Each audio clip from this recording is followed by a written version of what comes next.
We're joined now by Dr. Reiner Fuellmich, who has been under tremendous persecution because he has not given up. Despite all of the arrows that have been thrown at him, Dr. Fuellmich has been working in the background, and he comes here today to share breaking news with us, the fact that there are going to be trials against the pandemic held by the Maori people. Dr. Fuellmich, thank you so much for joining us. Thank you for having me, Maria. It's a pleasure, as always. It's wonderful to see you. So this is huge news. I want to get into why this is able to work with the Maori people and it hasn't been able to work with others. But basically, at the crux of the issue is that all of the judiciaries around the world, and you've tried with many, are corrupt at their core, whereas the Maori people are essentially independent. They're not aligned with the corporation, and this is how we've been able to do this. So take us through from the beginning how this actually occurred. Well, yes, we both myself and many colleagues in Germany, plus our group of international attorneys, we've been filing lawsuits for damages, which I think is the only way which will get us into the merits of these cases. We've been filing these lawsuits in Germany and in many other countries. In cooperation with a group of international attorneys, I did help file a first class action attempt for damages in Ontario. This case was brought by our friend and colleague, Michael Swinwood. He didn't even get a hearing when he first tried to do it. He was thrown out of court because it was called a querulous complaint, even though it had everything it needed. It was centered around the PCR test, which we still think is at the heart of the matter. But maybe he was a little bit early in filing this case because he hadn't just, as defendants, he hadn't just named the usual suspects like the Canadian Prime Minister, Justin Trudeau, the Secretary of Health in Ontario, and of course the Bill and Melinda Gates Foundation. But he had also named the British Crown, the House of Windsor, and the Vatican, among others, as defendants. He's probably right, but it may have been too soon. Well, he wrote a brilliant appellate brief. This time he did get a hearing, but he still lost. So after he had invested all that work, I think he left for good. And since he has had a home in the Sacred Valley in Peru since 2004, that's where he's living now. He continues to work. Second attempt was in South Africa, where with the help of my friend and colleague Dexter Reinefeld and many of our experts, we did file a complaint at the highest court, which is their constitutional court. Shortly before we had filed it, I had done a Zoom call with the former president of this court, a great man who was completely, perfectly, 100% informed about not just the pandemic, but also the details of the Great Reset. But he wasn't so sure about his successor. And lo and behold, the case wasn't accepted by the court. And we'll have to ask Dexter how they're going to proceed now. I was involved in a number of other class action attempts. One is still active. That's another case which was filed by someone by the name of Kip Warner and his organization in Vancouver, Canada.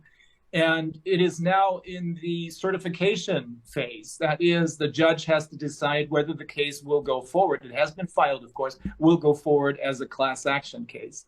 Well, now, Dexter, it wasn't me, Dexter has come across the one jurisdiction which we all agree, all of us international attorneys, which we all agree is 100% independent, has not been infiltrated, and is the perfect platform for actually filing not just national complaints for damages, but international complaints for damages. This can go as far as class actions and even punitive damages.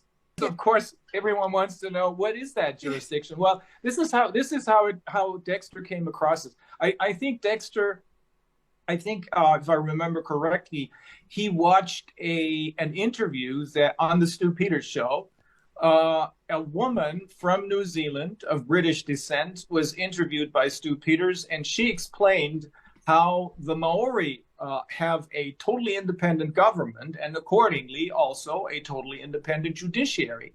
And Dexter got in touch with her, and she put us in touch with some people, some representatives of the Maori.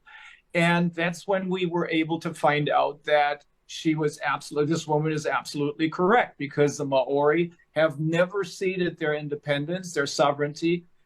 They were never conquered by anyone, unlike all the other indigenous people. Some of them are going in that same direction. I was on a number of Zoom calls that the American, the Canadian, and representatives of the South American Indians held.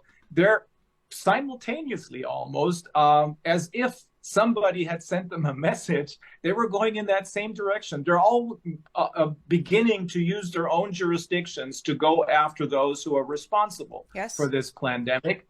But I do think that ultimately it is going to be, once they resolve their little differences that the different factions of the Maori have, that they will be the perfect platform. We've been working on this since, I don't know, for 4 months now, Dexter and I, and it looks as though the right people are now coming to the table so that we, the international attorneys, plus our experts, they're all on board. All of them are on board, that we will be able to present our case there. Because what we've done over the last 3 years, first when I was still a member of the Corona Investigative Committee, which I still am, but we don't want to get into that right now. And now with the successor, which is the International Crimes Investigative Committee, when we conducted all these interviews with Dr. Mike Yeat and Catherine Austin Fitz, active and retired politicians, Professor Luc Montagnier, who passed away, unfortunately, a couple of weeks after we interviewed him. When we did all these interviews, we didn't just get information, but we got evidence that can be used in a court of law. But if you look at the fate of all the cases that have been filed, and I'm not talking about cases that went against the mask mandates, which were great cases, of course. I'm not talking about all the other cases that more or less were resolved, sometimes in favor of the plaintiffs on technical or procedural grounds. But we're talking about damages. We want damages, both economic damages for the people who lost their businesses. Small and medium-sized businesses were deliberately destroyed, but also, of course, damages for the physical problems that many people have, including the death of loved ones. We want justice, and for justice, you need an independent judiciary. Without justice, there cannot be peace and there cannot be democracy. That's why I think this is perfect. Absolutely, Dr. Fuellmich. We have been saying for some time now, they want to sweep this under the rug. We have this official resigning, being replaced by another one that thinks the same way as them. You just see the corporation in full action. But they think that if they resign, we're going to forget about them. I still haven't forgotten about Gladys Berejiklian and her crimes as the Premier of New South Wales. I have not forgotten her crimes. I want her held accountable. That is the right way, through the judicial system. Of course, we want it all done through the right channels, but we want justice. And so they have grossly, miscalculated the ability of people to remember crime, I think, and every single one of these people in my country, and across the world, we want to see them held to account, even if they resigned a year ago. So I want to ask you, what is it that makes this Maori court truly independent? It's the fact that the Maori never ceded their independence and were never conquered. And they put this in writing in their Declaration of Independence of 1835. That's where it's explicitly stated, and this is only declaratory. It is not constitutional, meaning it doesn't constitute their independence, but it declares their existing independence. Why did they do it? They wouldn't have bothered to do it, but they only did it in order to make the settlers, most of whom came from Britain, understand that yes, they can live there and they can settle. I think at that time it was 80,000 Maori and maybe 8,000 settlers. I'm not sure about the numbers, but yes, they can live there, and the Maori will protect them, but the Maori remain the bosses. Now, in the meantime, I have learned that when at first glance, all of us, Dexter and I, thought, oh, it's the chiefs that run the country, the Maori government. But that's not really the case. It is the people. It's the hapu, which is the family or the community which the chiefs preside over.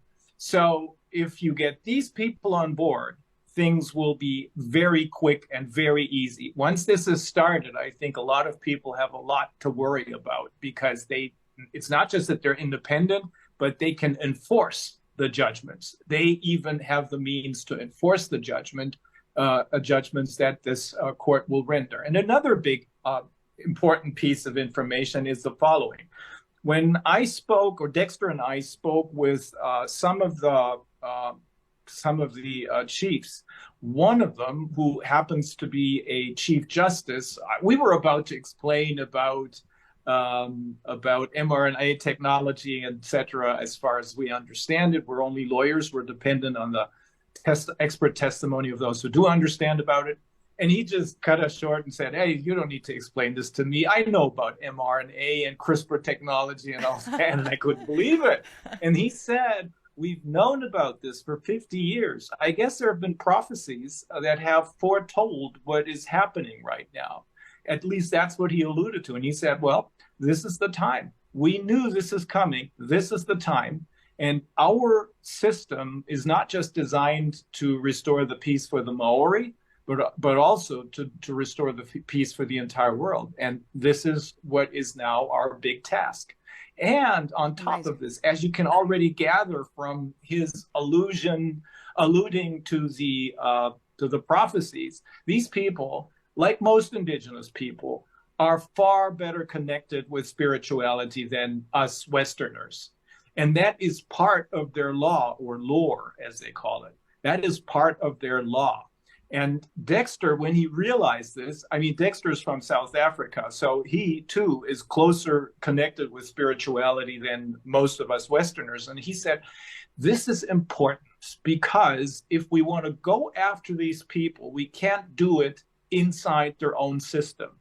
It's like an eagle who can't fight a snake on the ground. But if he picks the snake up into the air, the winner is the eagle. So I found that a very interesting comparison, and I find it very convincing. So that's why we believe once this show gets on the road, we will have a very, very good chance of getting the whole truth out and holding everyone accountable for what they've done, including the WHO.